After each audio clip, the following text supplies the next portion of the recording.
tako. A, nisi kad zaviljao.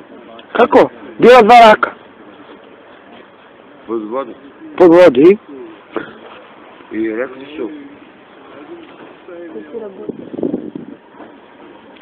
Šta su rekli? Koji rabot? Jedan puši, a drugi ne puši. Najsmešniji što su nikad. Treći rak se kaže.